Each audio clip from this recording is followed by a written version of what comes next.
बिस्मिल्लाहिर्रहमानिर्रहीम। Dear students, इससे पहले हमने चैप्टर नंबर 4 के अंदर cell wall, cell membrane, cytoskeleton, cytoplasm के बारे में पढ़ा, जो कि सेल के नॉन ऑर्गेनेलीज हैं। आज हम सेल के ऑर्गेनेलीज पढ़ेंगे। उनमें जो आज प्रोमिनेंट है वो हमारा आज का टॉपिक जो है न्यूक्लियस है।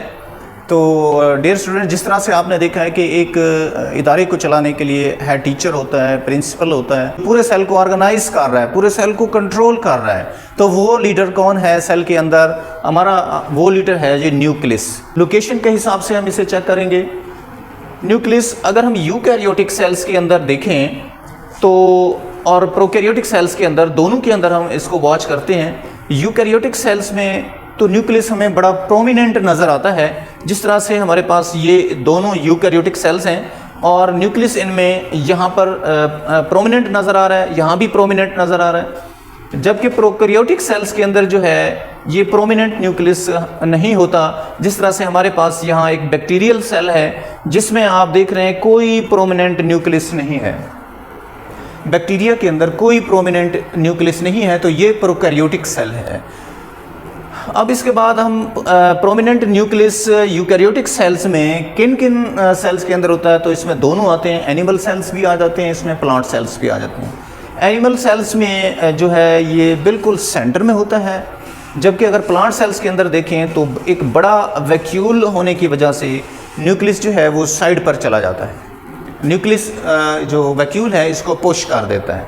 तो इस तरह से यहाँ पर इन दोनों डायग्राम्स में आपको न्यूक्लियस जो है वो नज़र आ रहा होगा। उसके बाद प्रोकैरियोटिक सेल्स में जब हम देखते हैं तो यहाँ देखिए ये सारा साइटोप्लाज्म पड़ा हुआ है, लेकिन इसके गर्द कोई न्यूक्लियर इन्वेल्प नहीं है, जबकि इन दोनों के गर्द न्यूक्लियर इन्वेल्प मौजूद है। ये जो न्यूक्लियर इन्वेल्प है यही इनको प्रोमिनेंट कर रही है, तो इसके अंदर वो न्यूक्लियर इन्वेल्प नहीं है। अब इसकी कंपोजिशन के बारे में हम पढ़ते हैं कि न्यूक्लियस की कंपोजिशन क्या है, किन किन चीज़ों से ये बना है। तो कंपोजिशन में जो यूकैरियोटिक सेल्स के अंदर हम देखते हैं तो इसके सबसे बाहर वाली जो लेयर होती है वो न्यूक्लियर इन्वेल्प है। अगर हम यहाँ पर देखें तो ये हमारे पास एक एनिमल सेल है और ये एनिमल सेल की जो है सबसे बाहर वाली वॉल है और इस वॉल को सेल मेम्ब्रेन कहते हैं। सेल मेम्ब्रेन के अंदर ये सारा साइटोप्लाज्म जो है इसके अंदर पड़ा हुआ है और इसके बिल्कुल सेंटर में जो है न्यूक्लियस मौजूद होता है। ये न्यूक्लियस डबल मेम्ब्रेन पर मुश्तमिल होता है। इस डबल मेम्ब्रेन को न्यूक्लियर इन्वेल्प का नाम देते हैं। इस मेम्ब्रेन के अंदर पोर्स होते हैं। ये पोर्स न्यूक्लियोपोर्स कहलाते हैं।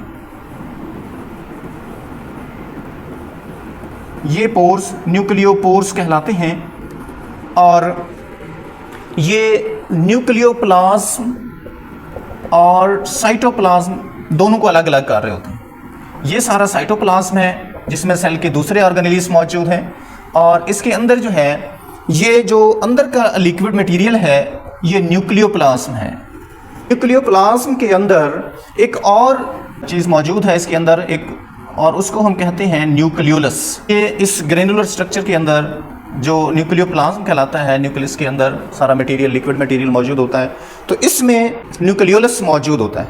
आप देखें कि यूकैरियोटिक सेल्स में न्यूक्लियर इन्वेल्प होती है सबसे बाहर।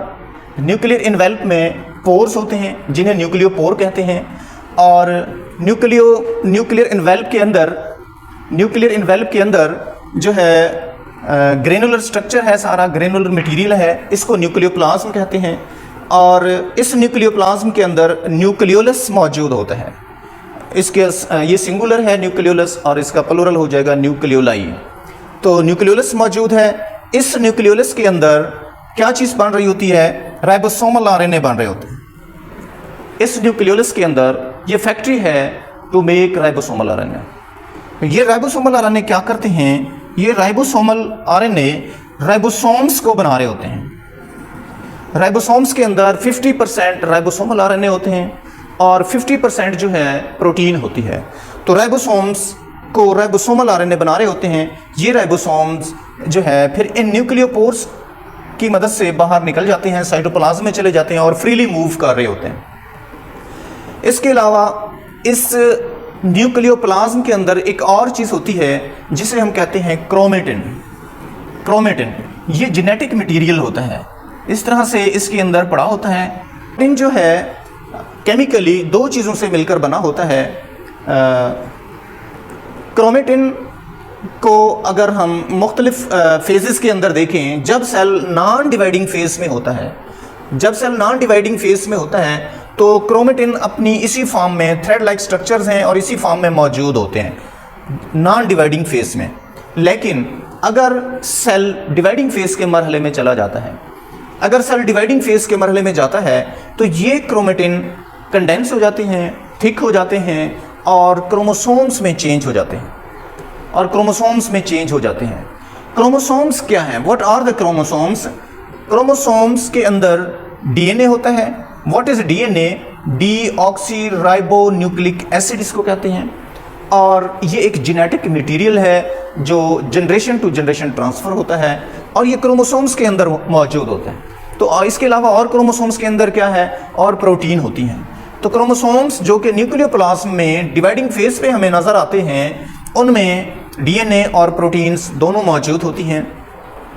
अब अगर हम प्रोकैरियोटिक सेल्स की बात करें, प्रोकैरियोटिक सेल्स की बात, जो क्रोमेटिन है ये साइटोप्लाज्म के अंदर पड़े हुए हैं, ये साइटोप्लाज्म है। प्रोकैरियोटिक सेल्स में कोई इसके गिर्द जो है न्यूक्लियर एनवेल्प नहीं है, तो ये ऐसी जिस जगह पर ये पड़े होते हैं वो इलाका ज़रा डेंस हो जाता है, तो उसको एक स्पेसिफिक नाम दे देते हैं, न्यूक्लियोइड।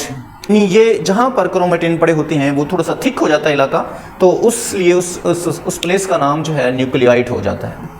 अब इनके जो ये क्रोमेटिन हैं ये सिर्फ और सिर्फ डीएनए के बने होते हैं, सिर्फ और सिर्फ डीएनए के बने होते हैं, इनमें प्रोटीन्स नहीं होते,